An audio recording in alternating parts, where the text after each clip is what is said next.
샬롬 일용할 양식의 길만주 목사입니다. 오늘은 베드로전서 4장 14절에서부터 16절까지 있는 말씀을 함께 나누는 시간을 갖도록 하겠습니다. 베드로전서 4장 14절입니다. 너희가 그리스도의 이름으로 욕을 받으면 복 있는 자로다. 영광의 영, 곧 하나님의 영이 너희에 계심이라 라고 그랬습니다. 너희가 그리스도의 이름으로 욕을 받으면 복 있는 자다. 욕을 받다라고 하는 것은 오네이디조라는 그런 말이에요. 오네이디조라는 말은 꾸짖다, 비난하다 이런 얘기입니다. 그래서 예수 그리스도를 믿음으로 말미암아서 욕을 받는 것, 욕을 받는 것은 믿지 않는 사람들에게 비방이나 능욕 또는 모욕을 받는 것들을 말하는 것이죠. 그리스도 안에 있는 자는 세상으로부터 욕을 당하고 핍박을 받는다는 것이죠. 마태복음 5장 11절에 나를 인하여 너희를 욕하고 핍박하고 거짓으로 너희를 거스려 모든 악한 말을 할 때는 너희에게 복이 있나니 라고 그렇게 말하고 있습니다. 그래서 믿음의 사람은 믿지 않는 사람들을 통해서 또는 세상을 통해서 욕을 받는데 그 욕을 받으면은 그 사람은 복 있는 사람이다. 여기도 복 있는 사람이다 라고 그렇게 말했어요. 왜 복 있는 사람이냐 하면은 영광의 영, 곧 하나님의 영이 너희에게 계심이라 라고 그랬어요. 그리스도 안에 있는 자는 영광의 영이 그에 머무는 자들이다. 하나님께서 영광의 영으로 임재하여 있다는 것이다 라고 하는 것이죠. 그래서 베드로는 하나님의 영을 영광의 영이라고 이렇게 표현을 하고 있습니다. 하나님의 영광의 영이라고 표현하는 것은 하나님의 영광이 임하는 것. 하나님이 임재하시는 것은 하나님의 영광이 임하는 것이다 라고 하는 것이죠. 구약에서 하나님의 영광은 특별한 장소나 성전에 임하였습니다. 그러니까 특별한 장소나 성전에 임하였던 하나님의 영광이 바로 그 욕을 받는 그 사람 위에 계시는 것이다 라고 하는 것입니다. 또 더 나아가서는 성도가 세상에서 고난을 당하지만 영광을 위한 고난이다. 그래서 베드로는 항상 이 영광, 독사라고 하는 영광, 그 하나님의 영광 또는 우리가 받을 영광에 대해서 강조를 하고 있는 것입니다. 그래서 우리가 그리스도의 영으로 욕을 받으면 그 사람은 복 있는 사람이다. 왜냐하면 하나님의 영광의 영이 그 사람에게 지금 머물고 있는 것이기 때문이다 라고 하는 것입니다. 15절을 보겠습니다. 15절은 너희 중에 누구든지 살인이나 도적질이나 악행이나 남의 일을 간섭하는 자로 고난을 받지 말지니 라고 그랬어요. 그 고난이라고 하는 것은 두 가지죠. 하나는 자기가 죄를 지음으로 잘못함으로 받는 고난이 있고 또 하나는 예수 그리스도를 믿음으로 인한 고난이 있다는 것이죠. 너희 중에 누구든지 살인이나 도적질이나 악행이나 남의 일을 간섭하는 자로 했어요. 살인은 죽이는 것이고 도적질은 남의 것을 훔치는 것이고 악행은 악을 행하는 것입니다. 남의 일을 간섭한다라고 하는 말은 남의 것을 탐내는 사람, 금지되는 일을 하는 자 또는 밀고자 라고 하는 그런 의미입니다. 그런데 이런 것들은 전부 다 죄악된 것들이죠.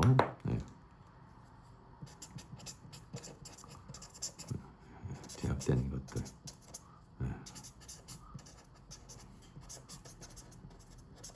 또 죄로 인한 고난이죠. 이런 걸로 인해서 고난을 받지 말지니와 말려니와 죄로 인하여 징벌을 통한 고난을 받지 말라라고 그렇게 말하고 있습니다. 16절입니다. 만일 그리스도인으로 고난을 받은즉 그랬어요. 죄로 인하여 고난을 받는 것이 아니라 그리스도인으로 고난을 받는 것 받으면 부끄러워 말고 도리어 그 이름으로 하나님께 영광을 돌리라 그랬습니다. 만일 그리스도인으로 고난을 받은지 그랬어요.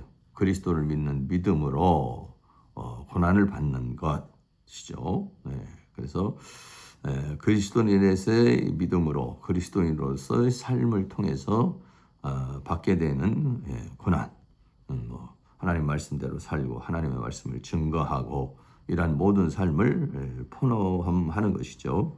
그럴 때는 부끄러워하지 말아라. 부끄러워한다는 말이 아이스퀴노마이라는 말입니다. 아이스퀴노마이라는 말인데 수치를 느끼는 것을 가리켜서 말하는 것이죠. 그래서 믿는 자들로부터 핍박이나 고난을 받을 때 수치스럽게 여기지 말라라고 하는 것이죠. 그래서 세상을 통해서 고난을 받는다든지 또 여러 가지 어려움을 당했을 때에 그리스도인으로 고난을 받을 때 그것을 수치스럽게 또는 부끄럽게 생각하지 말아라 라고 하는 것입니다.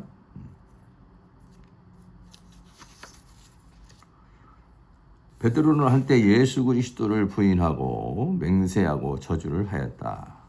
그러나 성령의 충만함을 받으면은 예수님을 부끄러워하지도 않고 또 예수님을 증거하는 일을 두려워하지도 않았고 강하고 담대히 예수는 그리스도이심을 증거하는 그런 삶을 살게 됐죠.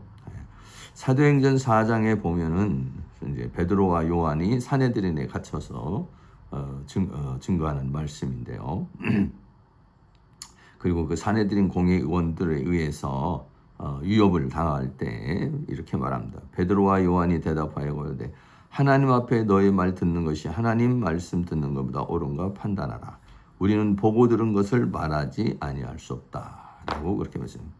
그러니까 굉장히 강력하게 강하고 담대히 그 당시의 종교 지도자의 위협에 굴복하지 않고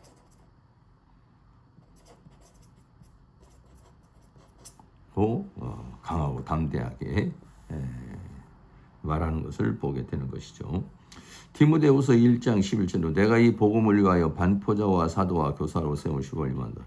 내가 이를 인하여 이 고난을 받되 부끄러워하지 않으면 나의 의뢰한 자를 알고 하나님을 안다. 또 나의 의탁 안 쓴 것을 그가 정의 등이 지킬 줄을 확신함이라. 그러니까 하나님께 대한 분명한 믿음, 그렇죠?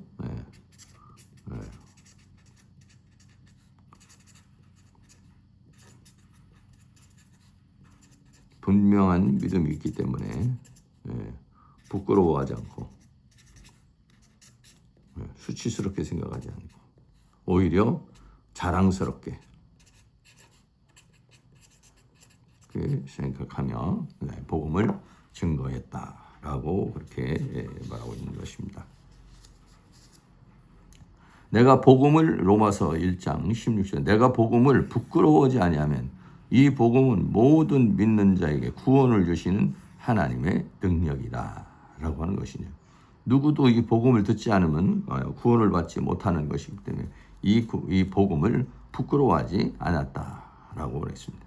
누가복음 9장 26절에 누구든지 나와 내 말을 부끄러워하면 인자도 자기와 아버지 거룩한 천사들의 영광을 올 때 그 사람을 부끄러워하리라 라고 그렇게 말했어요. 그래서 우리가 만약에 예수님을 부끄러워하면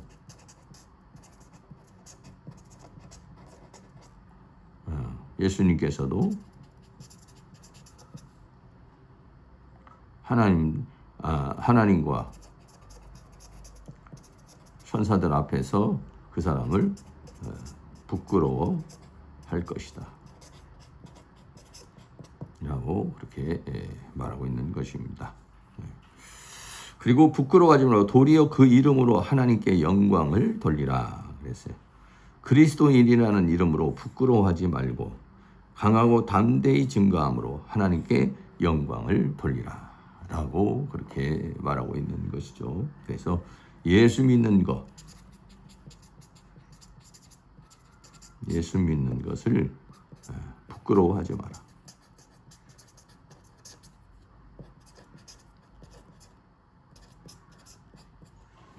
당당하게, 담대히, 자랑스럽게 살라라고 이렇게 말하고 있는 것이죠. 그래서 하나님을 부끄러워하는 것이 아니라, 고난을 받으면서 부끄러워하는 것이 아니라 오히려 당당하게 그 고난을 받아들이고, 그럴 때에 어떻게 합니까? 하나님께서 영광을 받으시게 되는 거죠. 내가 만약에 그 고난을 부끄러워하면은 하나님을 부끄러워하게 하는 것이고 하나님께 영광을 돌리지 않는 것이 되지만, 내가 그런 부분에서 당당하게 그것을 감당하게 되면 하나님께 영광을 돌리는 것이 되는 것이다 라는 것입니다. 오늘은 베드로전서 4장 14절에서 16절에 있는 말씀을 함께 나누었습니다. 그리스도의 이름으로 욕을 받으면 복 있는 사람이다 그랬어요. 왜 그 사람이 복 있는 사람이냐면 하나님의 영광의 영이 그 사람에게 머무는 것이다 라고 그렇게 말하고 있는 것입니다. 또한 우리가 여러 가지 그 고난을 받되 죄악으로 인하여 고난을 받는다면은 그 고난이 우리에게 칭찬이 될 수가 없는 것이죠. 그러나 우리가 그리스도를 믿는 믿음으로 인하여 고난을 받는다면은 부끄러워하지 말고 수치스럽게 생각하지 말고 아주 당당하게, 그리고 강하고 담대하게 복음을 증거하고 자신을 드러내라는 것이에요. 그렇게 되어졌을 때 우리는 하나님께 영광을 돌리는 삶을 살아갈 수 있는 것이다 라고 하는 것이죠. 그러려면 우리가 하나님에 대한 더 강렬한 믿음과 말씀에 우리가 섰을 때에 오히려 세상 사람들을 향해서 강하고 담대하게 자신을 드러낼 수 있는 삶을 살아갈 수 있는 것입니다. 고난을 받지만 부끄러워하지 않고 오히려 당당하게 맞섬으로 하나님께 영광을 돌리는 삶을 살아갈 수 있기를 주의 이름으로 축복합니다. 감사합니다.